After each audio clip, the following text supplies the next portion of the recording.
சில விஷயங்கள்ல உங்க குழந்தை ஏன் தயங்குறாங்கன்னு எப்பதாவது யோசிச்சிருக்கீங்களா? உதாரணத்துக்கு, படிக்கட்டு ஏறணும்னாலே உங்க குழந்தை பயப்படுறாங்களா? இல்லைன்னா மணல், கல் இருக்கிற இடத்துல நடக்கவே யோசிக்கிறாங்களா?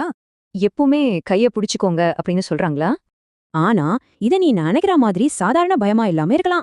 நிறைய பேர் இத பயம்னு நினைப்பாங்க. ஆனா, உண்மையில இது ஒரு உணர்ச்சி சார்ந்த பிரச்சனை. இதுக்கு பேரு ப்ரோப்ரியோசெப்டிவ் இன்புட். நம்ம உடம்பு எங்க இருக்குன்னு மூளைக்கு சொல்ற ஒரு சென்ஸ். இந்த சென்ஸ் சரியா வேலை செய்யாதப்போ அவங்களுக்கு விழுந்துடுவோமோன்னு ஒரு பயம் இருந்துகிட்டே இருக்கும். ஆனா முதல்ல வேற எதுவும் பிரச்சனை இல்லைன்னு டாக்டர் கிட்ட கன்ஃபார்ம் பண்ணிக்கோங்க. ஒரு ஆக்குபேஷனல் தெரபிஸ்ட் இல்லனா பிசியோதெரபிஸ்ட் இதுக்கு சரியா கைட் பண்ணுவாங்க.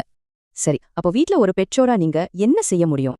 இந்த மாதிரி சின்ன சின்ன ஹெவி ஒர்க் ஆக்டிவிட்டிஸ் அவங்க தன்னம்பிக்கையை அதிகமாக்கும். இது மட்டும் இல்லாம டைட்டா ஹக் பண்றது, மசாஜ் பண்றது கூட அவங்கள அமைதிப்படுத்தும்.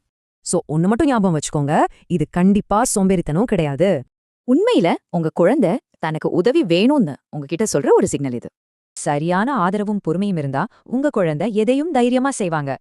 குழந்தைங்களோட இந்த மாதிரி வேற என்னென்ன நடத்தைகளை நம்ம சரியா புரிஞ்சுக்கலாம்? யோசிச்சு பாருங்க.